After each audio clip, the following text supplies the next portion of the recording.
Olá a todos e bem-vindos ao canal Fé em Letras. É isso aí. Preparem-se para uma conversa instigante, porque hoje a gente vai mergulhar em um tema que mexe com a gente. Na verdade, As evidências da existência de Deus e aqueles questionamentos que às vezes deixam os cristãos sem saber como responder.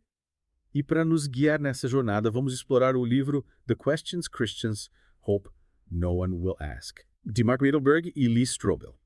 Mas antes de começarmos, um recadinho importante. sim. Curta um vídeo, siga o canal, ative as notificações, compartilhe com seus amigos e deixe nos comentários sugestões de livros que vocês gostariam que a gente explorasse. A participação de vocês é o que nos impulsiona a criar mais conteúdo. Verdade. Agora sim, vamos começar. A primeira pergunta que muita gente se faz é: como podemos ter certeza de que Deus existe se não podemos vê-lo, ouvi-lo ou tocá-lo? É uma dúvida super válida, não é? Sem dúvida. É completamente natural questionar aquilo que não podemos perceber com nossos sentidos. Mas acredite, existem evidências tanto científicas quanto filosóficas que apontam para a existência de um Criador. É que a coisa fica interessante. Fala mais sobre essas evidências. Vamos começar pela ciência. A teoria do Big Bang, por exemplo, sugere que o universo teve um início. E se ele teve um começo, precisa ter uma causa, certo? Isso. E essa causa, por definição, está fora do universo, sendo atemporal e imaterial. Características que se encaixam naquilo que entendemos como Deus. É verdade. A ideia de um universo eterno, que era aceita antigamente, foi completamente desafiada pelas descobertas de Einstein e Hubble. Exatamente. E se aprofundarmos um pouco mais, encontramos a questão do ajuste fino do universo. As constantes e leis da física são tão precisamente ajustadas para a existência da vida que a chance disso ter acontecido por acaso é incrivelmente pequena. É como se o universo tivesse sido cuidadosamente projetado para que a vida existisse. Imagine encontrar um relógio no meio do deserto e simplesmente achar que ele apareceu ali por acaso. A complexidade e a precisão do relógio apontam para a existência de um relojoeiro, assim como o ajuste fino do universo aponta para a existência de um designer. É fascinante como a ciência moderna, em vez de se opor à fé, parece indicar a necessidade de um criador. E as evidências filosóficas, o que nos dizem. Bom, um dos argumentos mais fortes é a questão da moralidade objetiva. Hum. Se Deus não existe, de onde vêm valores morais como justiça, compaixão e amor? Por que consideramos atos como assassinato, estupro e racismo como universalmente errados, independentemente da cultura ou época? A moralidade objetiva significa que existem padrões universais de certo e errado, não apenas opiniões pessoais. É como dizer que assassinato é sempre errado, não importa de que cultura você seja ou em que período histórico você viva. Entendi. Se não existe um Deus que defina o certo e o errado, a moralidade se torna relativa uma mera questão de opinião pessoal. O que é uma posição difícil de defender, né? Exatamente. E essa dificuldade é reconhecida até mesmo por alguns ateus.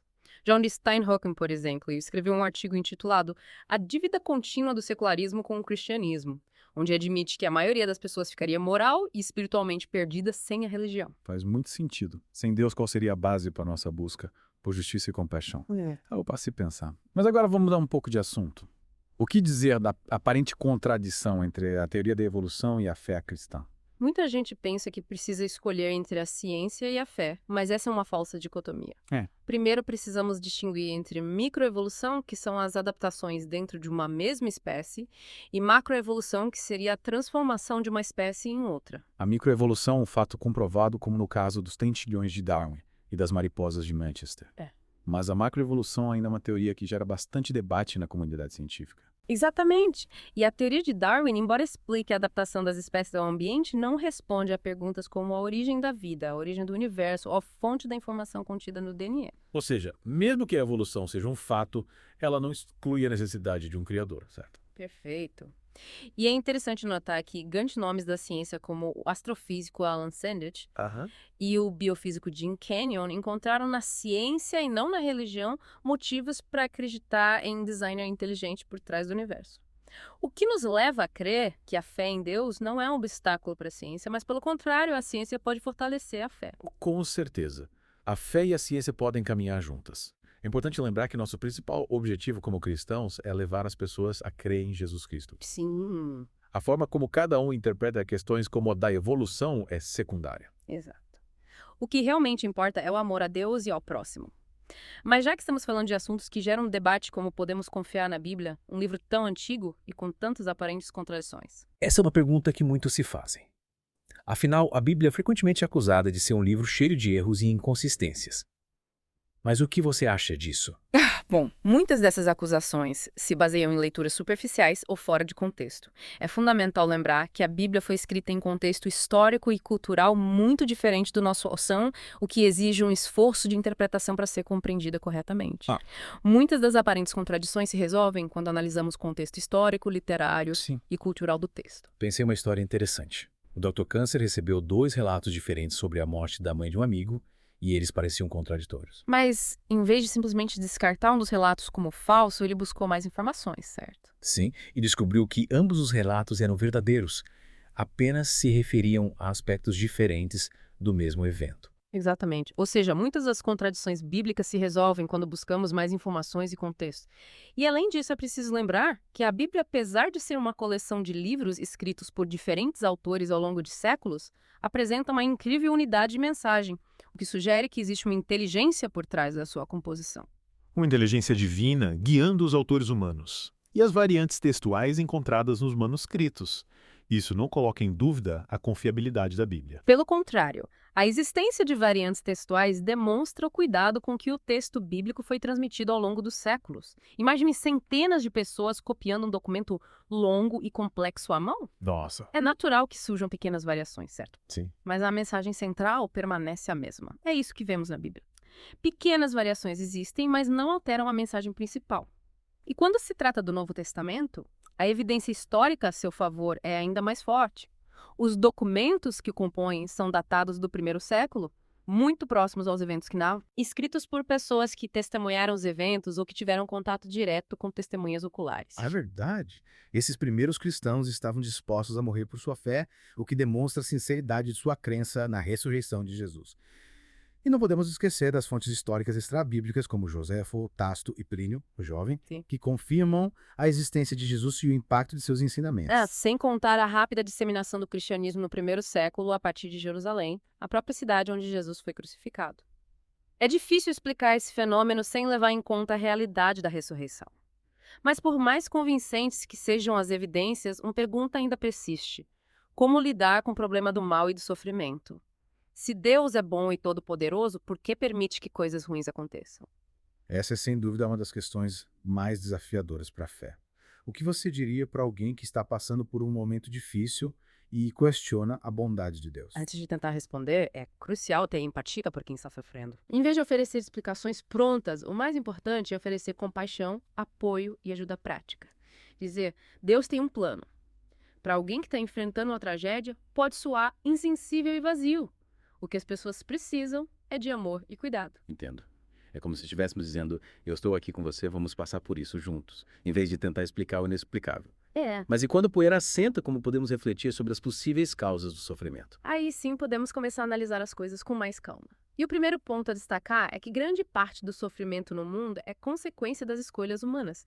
Guerras, genocídios, crimes, violência, tudo isso é resultado do livre-arbítrio, da capacidade que Deus nos deu de fazer escolhas, inclusive as erradas. Ou seja, Deus não é o culpado pelo mal que nós mesmos causamos. Faz sentido. Deus não nos criou como robôs programados para obedecer cegamente, mas nos deu liberdade para amar e segui-lo por vontade própria. E, infelizmente, essa liberdade implica a possibilidade de rejeição, de rebelião, de fazer o mal. Mas e os desastres naturais, as doenças, os acidentes? Como explicar essas tragédias que parecem escapar ao controle humano? É verdade, nem todo sofrimento pode ser atribuído às escolhas humanas.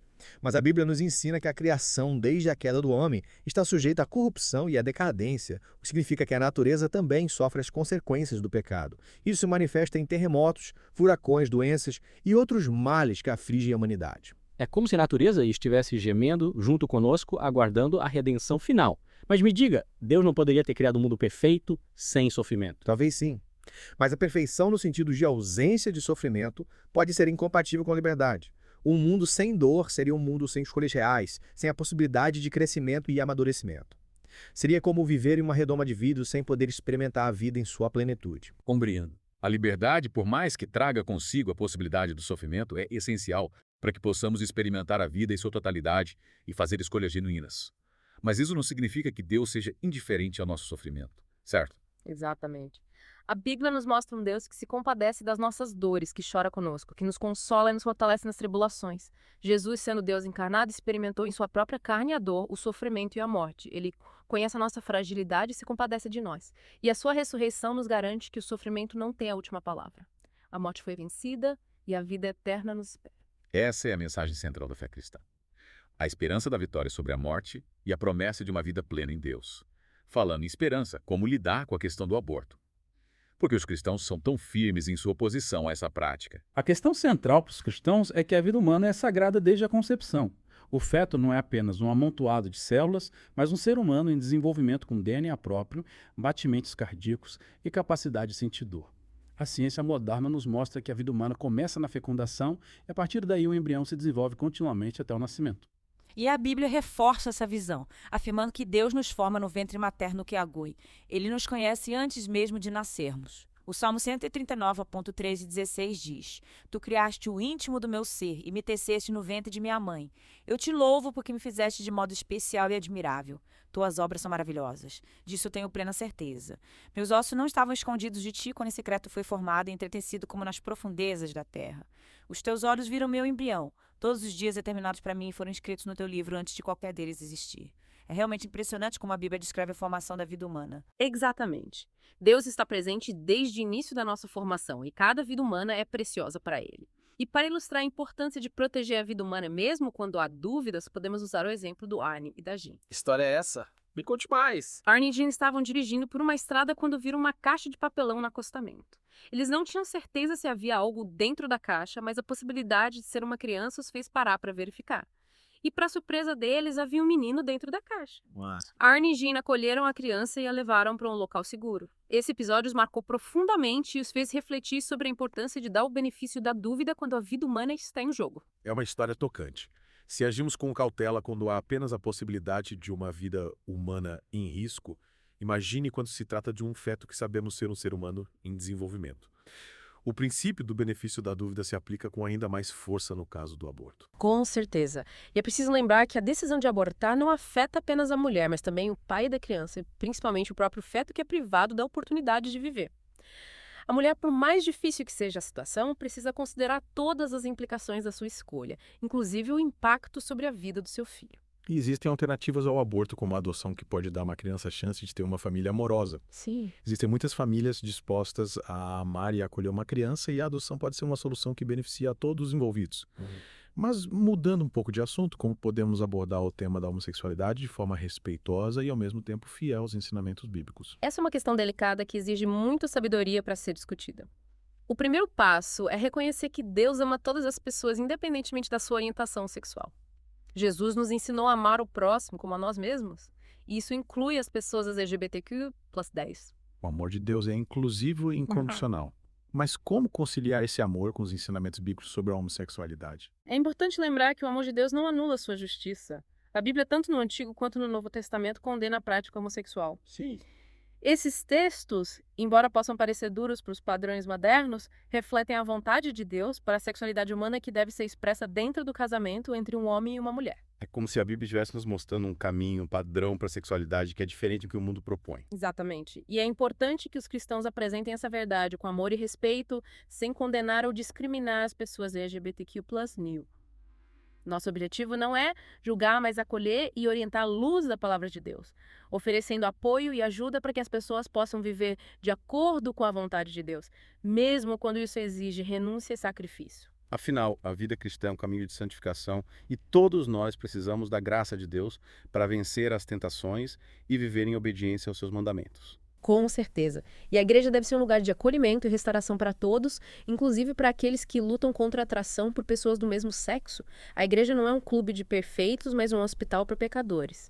E todos nós precisamos da graça e do perdão de Deus. É verdade. E por falar em igreja e como lidar com a questão da hipocrisia, muita gente critica os cristãos por não viverem de acordo com os valores que pregam. O que você acha dessa crítica? É justa. Em muitos casos, sim. A hipocrisia é um problema real na igreja e precisamos ter a humildade de reconhecer nossos erros e buscar a santificação. O primeiro passo é lembrar que ninguém é perfeito, nem mesmo os cristãos. Todos nós somos pecadores e estamos em processo de transformação. A vida cristã é uma jornada, não um destino. Estamos em constante aprendizado e crescimento. E quando erramos, precisamos ter a humildade de confessar nossos pecados e buscar o perdão de Deus. E também o perdão das pessoas que foram prejudicadas pelas nossas atitudes. É verdade. Pedir perdão é essencial para restaurar relacionamentos e seguir em frente. Mas e quando a crítica à hipocrisia é usada como desculpa para rejeitar a fé? Como podemos lidar com isso? Nesses casos, podemos usar essa oportunidade para falar sobre a graça de Deus que nos perdoa e nos transforma. Podemos dizer, é verdade, eu também luto contra a hipocrisia. Mas a boa notícia é que Jesus nos oferece perdão e uma nova vida. Ele nos capacita a viver de acordo com a sua vontade mesmo quando falhamos. E podemos direcionar o foco para Jesus, o único ser humano que viveu uma vida perfeita e que nos deixou um exemplo a ser seguido. A fé cristã não se baseia na perfeição dos seus seguidores, mas na perfeição de Cristo. Exatamente. E já que estamos falando de Cristo, o que dizer sobre a vida após a morte? O céu e o inferno realmente existem? Essa é uma pergunta que intriga a humanidade desde sempre. A ciência não consegue nos dar respostas definitivas sobre a vida após a morte. Mas o que a Bíblia nos diz? A Bíblia nos dá respostas claras e convincentes sobre a vida após a morte. Jesus, que venceu a morte e ressuscitou, nos garante que existe um lugar preparado para aqueles que creem nele. Em João 14,23, Jesus diz: Na casa de meu pai há muitas moradas. Se não fosse assim, eu vou-lhe teria dito: Vou preparar-vos lugar. E quando eu for e vos preparar lugar, virei outra vez e vos levarei para mim mesmo, para que onde eu estiver, estejais vós também. Ou seja, Jesus nos promete um lugar no céu onde estaremos para sempre com ele. Que promessa maravilhosa. Mas e o inferno? A Bíblia fala sobre um lugar de sofrimento eterno para aqueles que rejeitam a Deus, não é? Sim, a Bíblia fala sobre o inferno. Mas é importante destacar que Deus não deseja que ninguém vá para o inferno. Ele ama todas as pessoas e deseja que todas se arrependam e se voltem para ele. Em 2 Pedro 3,9 lemos: O Senhor não retarda a sua promessa como alguns a julgam demorada. Pelo contrário, ele é paciente para convosco, não querendo que ninguém pereça, mas que todos cheguem ao arrependimento. É reconfortante saber que Deus é paciente e deseja que todos se salvem. Com certeza. O inferno é uma consequência da livre escolha do ser humano de rejeitar a Deus. Deus nos dá a liberdade de escolher, mas também nos alerta sobre as consequências eternas das nossas escolhas. Entendo. Deus nos dá a liberdade para escolher o caminho que queremos seguir, mas cada caminho tem suas consequências. Mas é aqueles que nunca ouviram falar de Jesus. Seria justo que fossem condenados por algo que desconhecem. É uma pergunta complexa, mas a Bíblia nos dá algumas pistas. Em Romanos 1,20 lemos: Pois desde a criação do mundo, os atributos invisíveis de Deus, seu eterno poder e sua natureza divina, têm sido vistos claramente, sendo compreendidos por meio das coisas criadas de forma que tais homens são indesculpáveis. Ou seja, Deus se revela através da criação e todos têm a oportunidade de conhecê-lo através da natureza. Mas e aqueles que vivem em culturas isoladas, sem acesso à Bíblia ou a missionários? Como Deus se revela a essas pessoas? A Bíblia nos ensina que Deus é justo e misericordioso, e que ele julgará cada pessoa de acordo com a luz que recebeu. Em Mateus 11,20 e 24, Jesus diz: Então começou ele a censurar as cidades onde foram operada a maior parte dos seus poderosos feitos, porque não se arrependeram. Ai de ti, Corazim, ai de ti, Betsaida, porque se em Tiro e em Sidom se tivessem operado os poderosos feitos que em vós fizeram, há muito elas se teriam arrependido em saco e em cinza.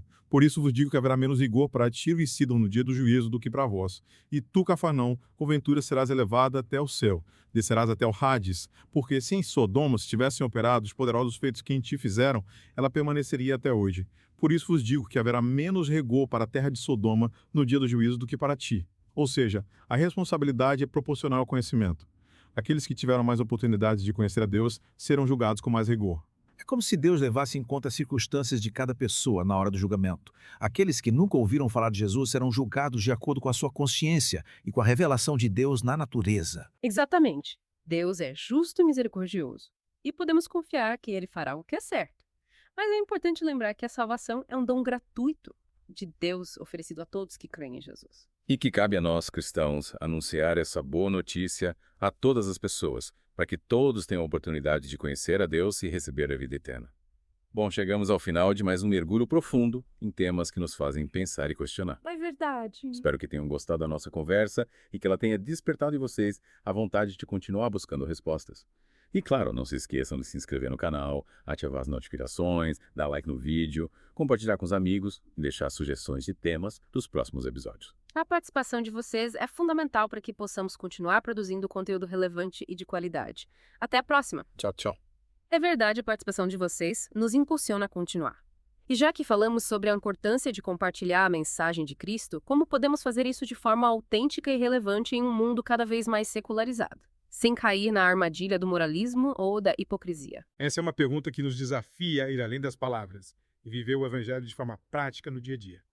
É como diz aquele ditado: pregue o evangelho em todo o tempo. Se necessário, use palavras. Mas como ser um bom exemplo em um mundo que muitas vezes parece hostil à fé cristã? Começando por amar as pessoas genuinamente como Jesus nos amou. Isso significa acolher o diferente, perdoar as ofensas, servir aos necessitados, ser paciente e compassivo. Enfim, colocar em prática o mandamento de Jesus de amar o próximo como a nós mesmos. É sobre ir além do discurso e demonstrar o amor de Cristo em atitudes, né? Agir com compaixão e empatia, estendendo a mão ao próximo. Exatamente. Ser honesto sobre nossas próprias lutas e fraquezas também é importante. Não precisamos fingir ser perfeitos para falar de Deus. Na verdade, a nossa vulnerabilidade pode até aproximar as pessoas, mostrando que a fé não é um privilégio de super-heróis, mas um caminho de transformação acessível a todos. Mostrar que somos humanos, que também erramos, e estamos em constante aprendizado, torna a fé mais real e próxima da realidade das pessoas. E por falar em transformação, como podemos responder à crítica de que a Bíblia é um livro machista e opressor que subjuga a mulher ao homem? É uma crítica bastante comum, principalmente em tempos de empoderamento feminino. Mas será que essa crítica se sustenta? Para analisarmos essa questão, é preciso considerar o contexto histórico e cultural em que a Bíblia foi escrita. Na época, a sociedade era patriarcal e a Bíblia, em parte, refletia essa realidade. Mas isso não significa que a Bíblia endosse a opressão da mulher, certo? Afinal, ela apresenta exemplos de mulheres fortes e influentes, como Sara, Rebeca, Raquel, Débora, Ruth e Esther. Exatamente. E Jesus, nosso maior exemplo, tratava as mulheres com respeito e dignidade, quebrando os paradigmas da época. Ele conversava com mulheres em público, que era considerado um escândalo na época, curava suas enfermidades, perdoava seus pecados e as incluía em seu círculo de seguidores. É verdade. Jesus rompeu com os costumes da época e demonstrou que as mulheres têm o mesmo valor que os homens diante de Deus. E a Bíblia também ensina isso, não é? Que homem e mulher são iguais em dignidade e valor. Sim. Em Gálatas 3:28 lemos: não há judeu nem grego, escravo nem livre, homem nem mulher, pois todos são um em Cristo Jesus. Ou seja, a Bíblia em sua essência promove a igualdade entre os gêneros. Os textos que parecem defender a submissão da mulher ao homem precisam ser interpretados à luz do contexto histórico e cultural, buscando sempre a harmonia com o princípio fundamental da igualdade em Cristo. É importante ter essa sensibilidade para interpretar os textos bíblicos considerando o contexto em que foram escritos. Como diz o ditado, o problema não é a Bíblia, mas a interpretação da Bíblia. Mas mudando um pouco o foco, como podemos nos proteger das heresias e dos falsos profetas que se multiplicam no mundo de hoje. A Bíblia nos alerta sobre o perigo das falsas doutrinas e nos dá ferramentas para identificar os falsos mestres. Em Mateus 7:15 e 20, Jesus diz: acautelai-vos dos falsos profetas, que se vos apresentam disfarçados em ovelhas, mas por dentro são lobos devoradores. Pelos seus frutos os conhecereis. Colhem-se, porventura, uvas dos espinheiros ou figos dos abrolhos. Assim, toda árvore boa produz bons frutos, porém a árvore má produz frutos maus. Não pode a árvore boa produzir frutos maus, nem a árvore má produzir frutos bons. Toda árvore que não produz bom fruto é cortada e lançada no fogo. Portanto, pelos seus frutos os conhecereis. Ou seja, o principal critério para identificar um falso profeta são seus frutos, suas ações e suas palavras. Então precisamos estar atentos ao que as pessoas pregam e principalmente a como elas vivem, certo? Se um pregador ensina doutrinas que contradizem a Bíblia, se o estilo de vida é marcado pela imoralidade, pela ganância ou pela arrogância, podemos ter certeza de que se trata de um falso profeta. Exato. E também devemos ter cuidado com os pregadores que prometem prosperidade material, cura instantânea e sucesso garantido. A Bíblia nos ensina que a vida cristã é um caminho de renúncia, de sacrifício, de serviço, de busca pela santidade. É um caminho de entrega e obediência a Deus que pode ser desafiador em diversos momentos. Mas em meio às dificuldades, Deus nos promete a sua presença constante, o seu consolo e a sua força para vencer os desafios. E a certeza da vida eterna, onde não haverá mais dor, nem sofrimento, nem morte. Que promessa maravilhosa. E por falar em vida eterna, você acha que podemos aprofundar um pouco mais nessa questão? O que a Bíblia nos revela sobre a vida após a morte? Claro. A Bíblia nos apresenta a vida eterna como uma realidade gloriosa onde estaremos para sempre na presença de Deus. Em Apocalipse 21:4 lemos: ele enxugará de seus olhos toda lágrima, não haverá mais morte, nem tristeza, nem choro, nem dor, pois a antiga ordem já passou. Que lindo! É a promessa de um futuro livre de todo sofrimento e tristeza, onde estaremos em plena comunhão com Deus. Mas, para alcançarmos essa vida eterna, o que precisamos fazer? A Bíblia é clara. A salvação é um dom gratuito de Deus, oferecido a todos que creem em Jesus Cristo como Senhor e Salvador. Em Efésios 2:8 e 9 lemos: Pois vocês são salvos pela graça, por meio da fé, e isso não vem de vocês, é dom de Deus, não por obras, para que ninguém se glorie. Ou seja, não podemos comprar a salvação com nossas boas obras, mas recebê-la como um presente de Deus mediante a fé em Jesus. E essa fé se manifesta em nosso arrependimento dos pecados e em nosso compromisso de seguir a Cristo. Exatamente. A fé genuína em Jesus nos leva a uma mudança de vida, a um desejo de agradar a Deus e de viver de acordo com a sua vontade. É um processo de transformação que dura a vida toda. É como se estivéssemos em constante aprendizado e crescimento espiritual, buscando nos aproximar cada vez mais de Deus. Mas e a questão da dúvida? Muitos cristãos se sentem envergonhados por ter dúvidas sobre a sua fé. O que você diria para essas pessoas? A dúvida faz parte da natureza humana e os cristãos não estão imunes a ela. Até mesmo grandes personagens bíblicos como Abraão, Moisés e Davi tiveram momentos de questionamento. É reconfortante saber que até os heróis da fé também tiveram suas dúvidas. Mas a dúvida é algo natural, como lidar com ela de forma saudável, sem que ela abale a nossa fé. A dúvida não precisa ser vista como um inimigo da fé, mas como uma oportunidade para aprofundá-la. Quando questionamos nossas crenças, somos levados a buscar respostas mais profundas, a examinar as Escrituras com mais atenção e a fortalecer nosso relacionamento com Deus. É como se a dúvida nos impulsionasse a buscar um conhecimento mais sólido e a construir uma fé mais firme. Exatamente. E a Bíblia nos encoraja a buscar a Deus com sinceridade, a questionar e a investigar. Em Provérbios 25.2, lamos: a glória de Deus é encobrir as coisas, a glória dos reis é esquadrinhá-las. Ou seja, Deus se agrada da nossa busca sincera pela verdade mesmo quando ela envolve dúvidas e questionamentos. Então, ter dúvidas não é sinal de fraqueza, mas de um coração que busca conhecer a Deus de forma mais profunda. Exatamente.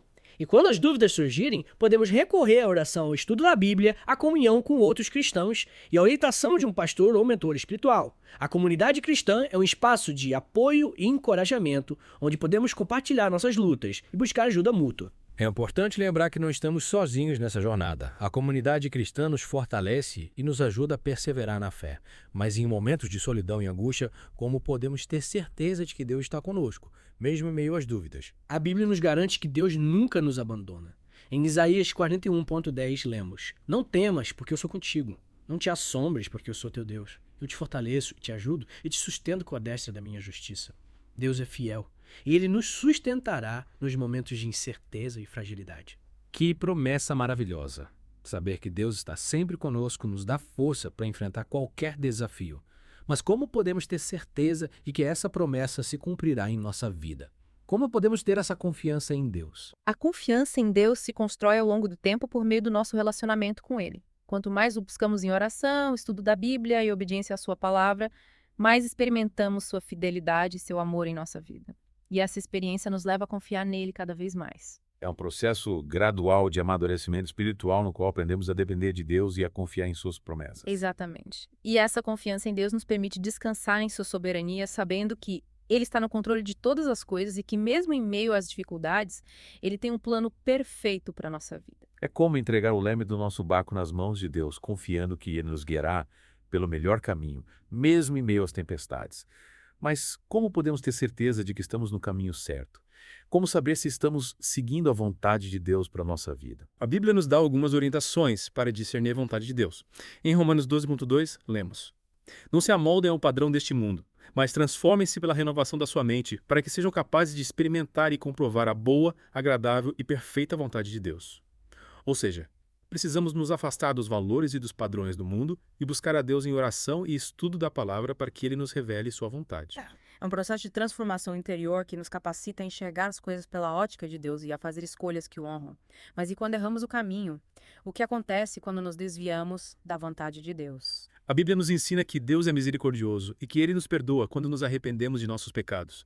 Em 1 João 1.9 lemos: se confessarmos os nossos pecados, Ele é fiel e justo para perdoar os nossos pecados e nos purificar de toda a injustiça.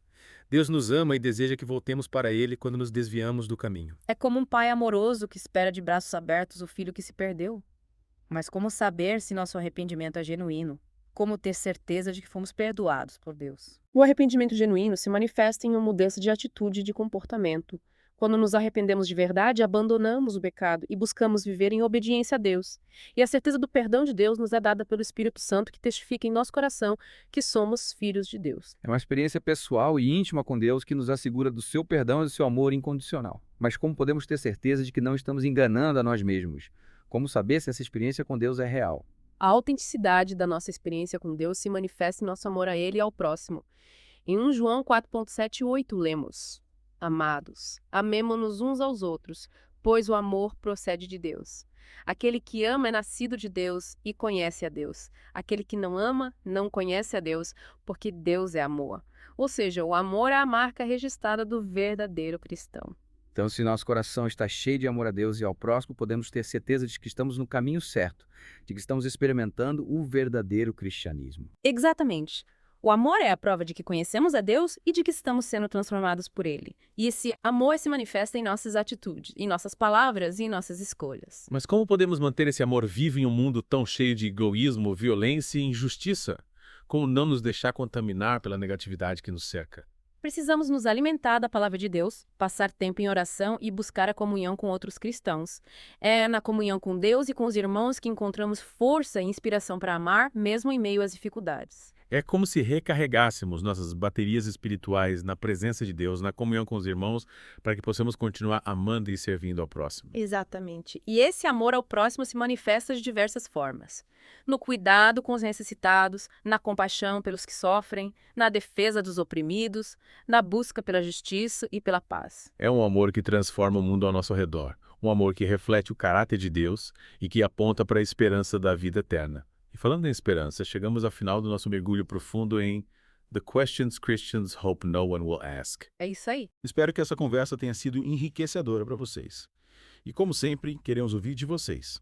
Deixem nos comentários as suas reflexões, dúvidas e sugestões de temas para os próximos episódios. É verdade. A participação de vocês é muito importante para nós. Um grande abraço a todos e até a próxima. Até mais.